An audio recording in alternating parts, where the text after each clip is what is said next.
Hello दोस्तों, आज के इस वीडियो में 3 महत्वपूर्ण प्रश्न बताने जा रहा हूं जो इस प्रकार के प्रश्न railway, group D, NTPC, ALP, SSC, bank एवं अन्य सभी परीक्षाओं में पूछे जाते हैं। तो वीडियो को अंत तक जरूर देखिएगा, बहुत ही मजा आने वाला। तो चलिए प्रश्न की ओर चलते हैं। देखिए प्रश्न है, वह छोटी सी छोटी संख्या ज्ञात कीजिए जिसमें 7 घटाने पर प्राप्त संख्या 12, 6, 18, 21 से विभाज्य हो। ध्यान से समझिए, यहाँ पर हमें छोटी सी छोटी संख्या कार्य ज्ञात करने के लिए जिसमें से घटाने पर क्या 7 घटाने पर इन सभी संख्या से विभाज्य हो। तो सबसे पहले हम ये जो 12 है, 16, 18 और 21 इसका एलसीएम लेंगे। ठीक है, तो एलसीएम देखिए 12 का फैक्टर तोड़ते हैं तो 12 का फैक्टर होता है 2 का पावर 2 गुने 3। ठीक, 16 का फैक्टर तोड़ेंगे तो ये हो जाएगा 2 का पावर 4। ठीक, 18 का फैक्टर तोड़ेंगे तो यहाँ पर देखिए 2 गुने 3 का पावर 2 लिखेंगे और 21 का फैक्टर तोड़ेंगे तो 3 गुने 7 यानी अभाज्य गुणनखंड कर लीजिए। यानी ये 2 बार आएगा 2 और 3 1 बार। 12 में 16 में 2 4 बार आएगा, ऐसे तोड़ना है आपको फैक्टर। जैसे 16 को फैक्टर तोड़ना है तो 2 से 2 8 16, फिर 2 से 2 चौका 8, फिर 2 से 2 दूना 4। तो देखिए 2 इसमें कितना बार आया 4 बार, तो 2 का पावर 4 लिखे। ऐसे ही करना है आपको। ठीक, अब समझिए, अब इसका एलसीएम लेना है। क्या लेना है? एलसीएम यानी लघुत्तम बनाना है। तो देखिए इसमें 2 का घात सबसे अधिक कौन है? यानी एलसीएम में घात अधिक वाला लेना है। तो 2 का घात 4 है तो 4 2 का घात रखिए गुने। अब 3 का घात अधिक खोजिए तो 3 का घात 2 है। अब जो कॉमन नहीं है वो भी लेना है। पहले तो कॉमन वाला ले लीजिए और उसके बाद जो कॉमन नहीं है वो भी लीजिए। तो देखिए यहाँ पर 7 बचा, ये रख लीजिए। अब देखिए 2 का पावर 4 है तो इसका मतलब हुआ 16 और 3 का पावर 3 का पावर 2 है तो इसका अर्थ हुआ 9। यानी 3 को 2 बार गुना कीजिए, 2 को 4 बार गुना कीजिए आपस में। ठीक है, और गुने 7, इन सभी को गुना कीजिए। ठीक है, 16 नमा 144 और गुने 7। ठीक,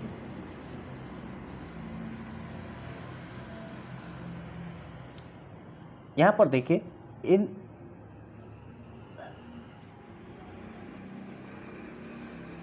इस पूरे को गुना करके इस दोनों को, तो देखिए 7 चौक 28 का 8 हासिल 2, 7 चौक 28 और 2 30 हासिल 3, 7 एक 7 और 3 10, 1008 हुआ। अब अगर हम देखिए ये 12 से 16 से 18 से 21 से इन सभी में से किसी एक संख्या से इसको भाग देंगे तो अभी शेषफल 0 आएगा। लेकिन हमें क्या करा है कि घटाने पर, 7 घटाने पर, ठीक है, 7 घटाने पर पूर्णतः विभक्त हो। तो 7 घटाने पर पूर्णतः विभक्त हो तो अगर इस संख्या में से 7 घटाएंगे तो ये तो नहीं होगा, हमें जोड़ना होगा।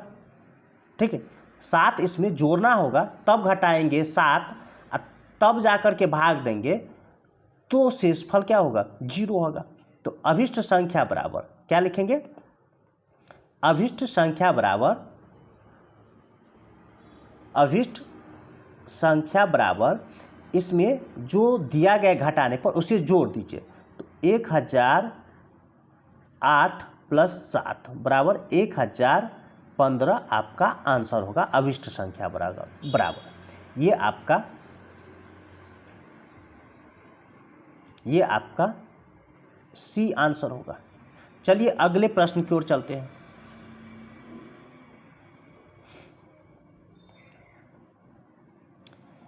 चंद्रिका की आयु से 10 वर्ष कम है। तो पहले यहाँ पर देखिए चंद्रा लिख लेते हैं और यहाँ पर चंद्रिका। ठीक, किसका? चंद्रिका की आयु से 10 वर्ष कम है। तो मान लेते हैं यहाँ पर चंद्रिका का x वर्ष, तो x में से 10 घटा लेंगे तो ये चंद्रा का निकल जाएगा। अब कह रहा है कि 5 वर्ष बाद, तो दोनों में 5 वर्ष जोड़ेंगे। पहले दोनों में क्या करेंगे? 5 वर्ष जोड़ेंगे। ठीक, तो 5 वर्ष देखिए दोनों में जोड़ेंगे तो x माइनस 10 प्लस 5 और इधर भी x प्लस 5, ये 5 वर्ष जोड़ दीजिए तो ये हो जाएगा x माइनस 5 हो जाएगा और ये x प्लस 5।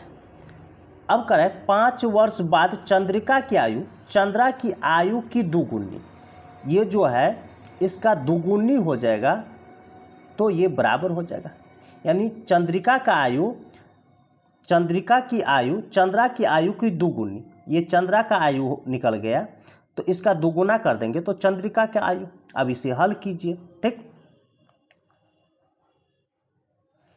देखिए ये हो जाएगा 2x माइनस 10 बराबर x प्लस 5। तो देखिए ये x इधर आएगा तो x हो जाएगा, 2x में से x घट जाएगा, प्लस है तो माइनस हो गया। अब ये इधर आएगा उठ के तो माइनस है तो प्लस हो जाएगा तो कितना 15 हो जाएगा। तो x बराबर कितना 15। अब प्रश्न में क्या करा है देखिए, चंद्रिका की वर्तमान आयु, ठीक, चंद्रिका की वर्तमान आयु, तो चंद्रिका कौन है, ये चंद्रिका, ये x माने है इसका, तो चंद्रिका का आयु कितना आया निकला है यहाँ पर देखिए x बराबर कितना 15 आया है, x बराबर 15, तो यही आपका आंसर होगा। ये ऑप्शन नंबर बी आपका आंसर होगा। चलिए अगले प्रश्न की ओर चलते हैं।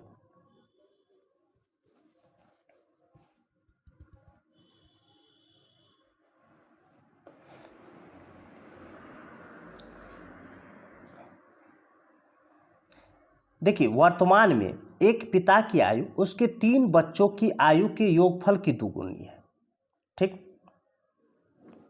तो यहां पर मान लेते हैं पिता और यहां पर बच्चा मान लेते हैं इसका,